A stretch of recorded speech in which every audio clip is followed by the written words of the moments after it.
Hi all, Agent here, and I'm going to talk about some game strategy and some building tips. I'm driving a brand new build, very first run.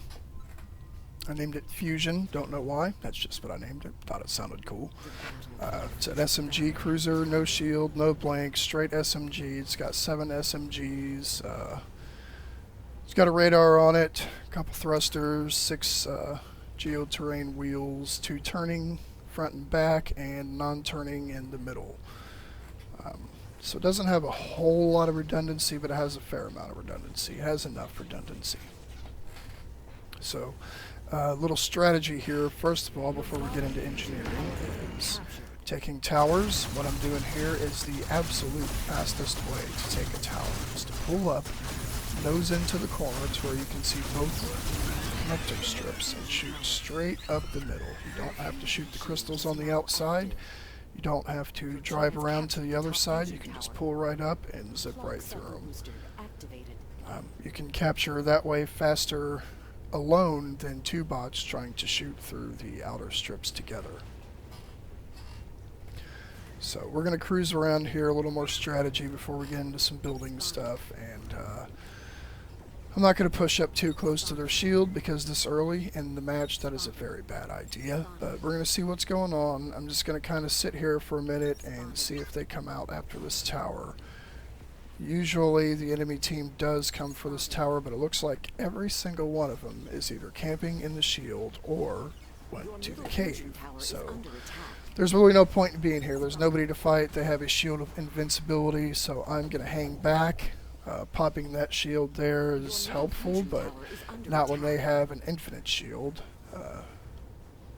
as their base shield. So we're just going to get the hell out of there. There's no point in hanging around. You're probably just going to get slaughtered eventually. So we're going to go back to the other side of the map and see what's going on, because that's where their whole team is apparently at. And there they are.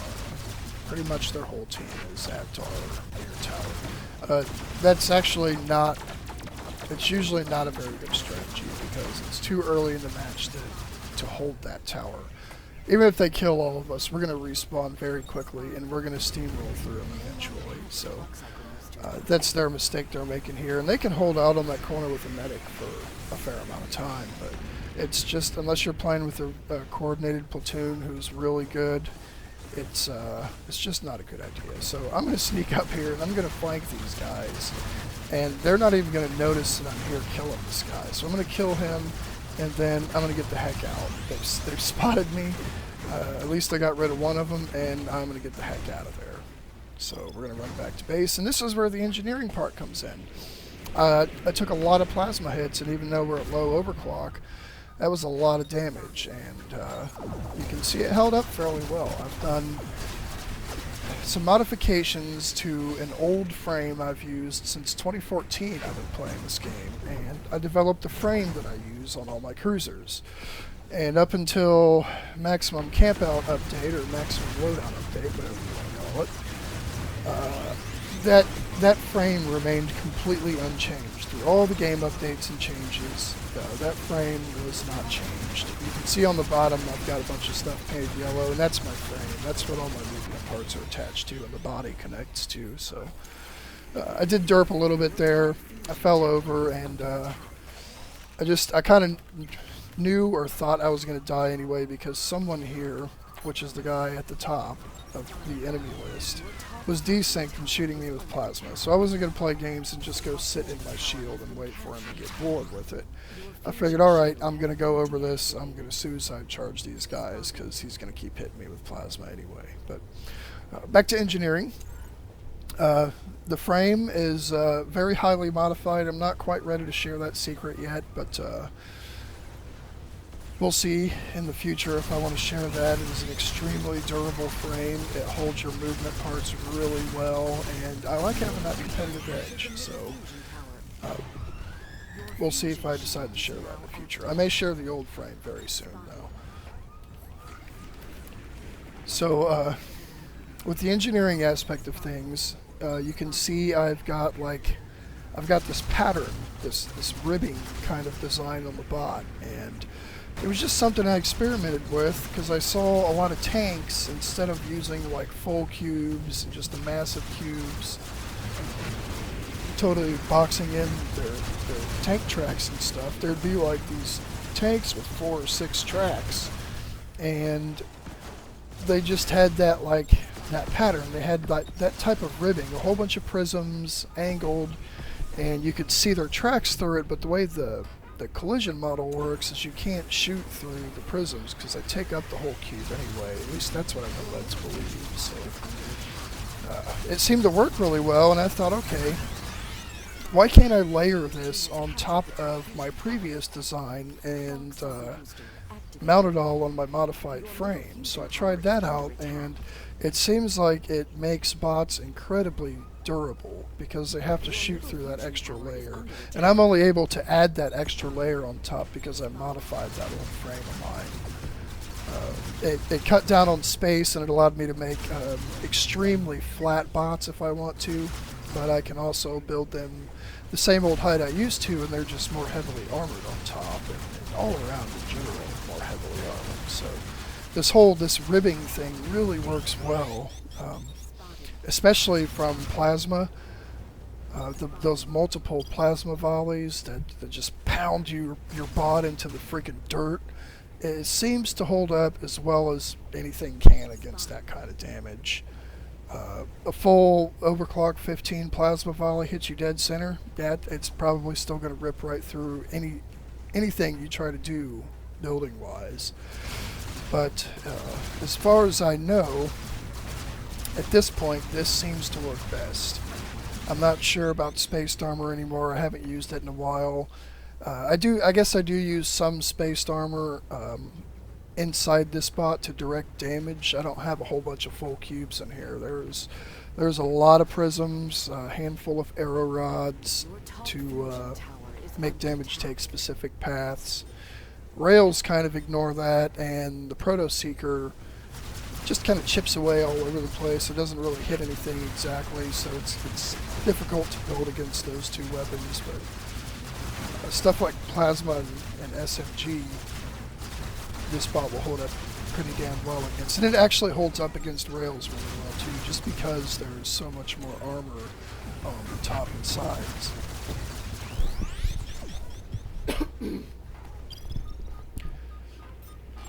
So back to some strategy. We're not going to hang around by their shield. That's a bad idea. That's just asking to die doing any kind of fighting in view of their shield, because so many players want to camp inside that shield. They're safe in there, they know it, they can deal damage and not take damage, so for whatever reasons they don't want to die. Maybe they built a fragile bot and they're just wanting to farm RP. I don't know. I don't really care. I don't fight around those shields while they're up. There's almost no reason to do that because you're asking to die. So with this bot, I've got a fair degree of maneuverability. I've got rudders on it, which allow me to turn very tightly without any drift, which is the way I prefer my bots to handle, is no drift. So I put 2 rudders on it just to help that out. If they get shot off, I'm not spinning out of control all crazy or anything, but it does make it so I have to pay a little more attention to how hard I'm turning the bot. So typically, probably 99% of my cruisers have rudders on them somewhere. Sometimes they're internal, sometimes they're external. It depends on how important they are. If I have a bot that is really heavy in the rear, like with, say I've got a gigantic pickup truck that I built that's got a flat cannon mounted in the bed of it. And it's an art bot, but it's a very tough bot. The problem is the weight of that flat cannon makes it want to spin out, so I have to have rudders on that bot. That's not the case with this one. I don't have to have them, but I do like to have them. And they also help you when you're doing crazy jumps and stuff. You can glide a little better and land flat on your wheels instead of doing a sharp nosedive and winding up upside down like I did earlier. That was a sideways thing. I didn't really care at that point because I was getting shot by these 6 players. So we're going to back up out of there. We did our job. We took the tower. They still have a base shield, so standing there trying to defend that tower is not the greatest idea, especially all alone. So we're going to get out of there. This guy's chasing me. He thinks I'm running because I'm going to lose the fight, which probably wasn't going to be the case, but it's possible. I actually just wanted to get out of there and get away from his buddies, so that's why I was running. Now I'm down to 1 gun, so we're going to heal back. I've only got 7 guns on this spot. That's all I had the CPU for, and that's really all I had the space for. I could probably mount a front mount gun. Those don't have the greatest firing angles, so I try to not use them most of the time. But if you need more firepower on your bot, and that's your only choice, go for it. You need more firepower. So just make sure you have your bot pointed towards your enemies. We're gonna sit here. You know, I'm not really too worried about his plasma damage, especially from that damage. And there's a heal right there, so no big deal. Hopefully, during this match, at some point, I will take enough damage to show what's going on inside of the bot. I'm not going to take you into my garage right now and pick things apart and show you how it's done from underneath, but maybe we'll take enough damage so you can get a peek at what's going on inside during the course of this match.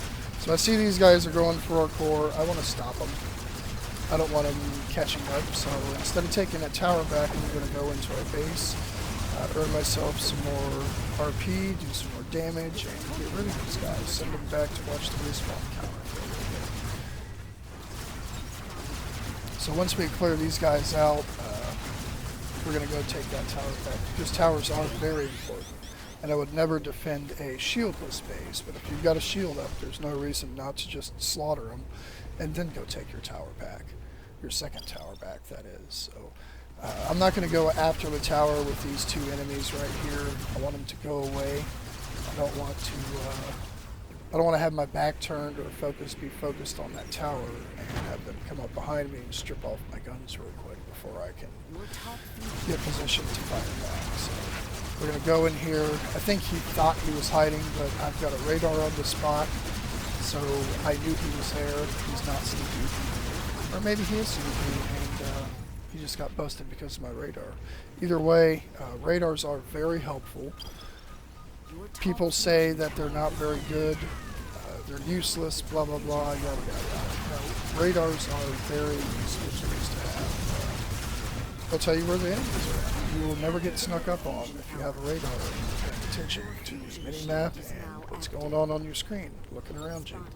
You will never ever get snuck up on, and you will not round a corner and suddenly be facing 3 enemies and get destroyed viciously, because you'll know that they're there if you have that radar. So I highly recommend a radar on your bots. I can't say never either. Let me backpedal here. If they have jammers, they will block the radar. But almost nobody uses jammers because few people actually even use radar.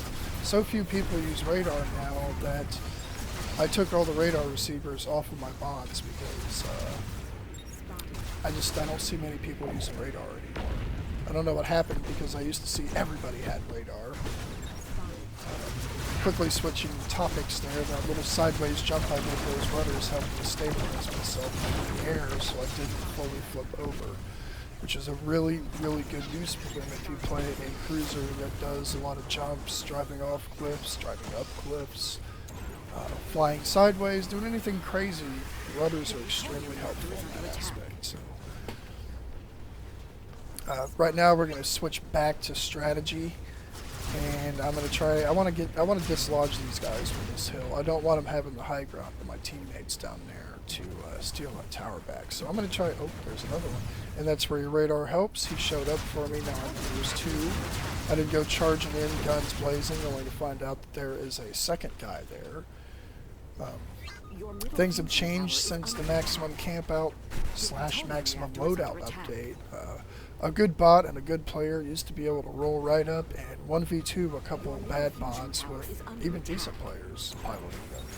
It doesn't really work that way anymore. The time to kill has changed so much with the change to plasma that you don't really want to be in a 1v2 situation, at least not at the same time. You can 1v1 a guy and then immediately go 1v1 another, and that might work out. But if you're going to try to 1v2 wish you the best of luck because if they've got plasma, it's probably not going to win that battle. And I don't have plasma, so I don't have that huge burst damage to start things off with. Your plutonium reactor This is a straight SMG bot, no CPU for anything else. I could have went with 5 SMG and a few plasma cannons, but I don't think that's a great idea. You need at least 5 plasma cannons to do good damage. So I went with all SMG. And right there, that copter, I didn't actually see him go under the bridge, but my radar picked him up and highlighted him for me on the map. So he thought he was being slick, and had it not been for that radar, he would have had a little bit of a drop on me. I saw him as he came up the other side and would have had plenty of time to react and aim at him. But I had even more time because I had that radar mounted on the spot. So very, very helpful tool to have. It doesn't cost very much CPU. That amount of armor isn't going to get you anything once you get to mid-late match. Doesn't matter anymore. Knowing that the enemy is there is so much more valuable than these 20 cubes of armor that you get shot off. So we're going to move in now. Our overclock level is maxed out at 15. That means our protonivity is extremely high, and we are just going to chew this core right out. We're just going to decimate this core.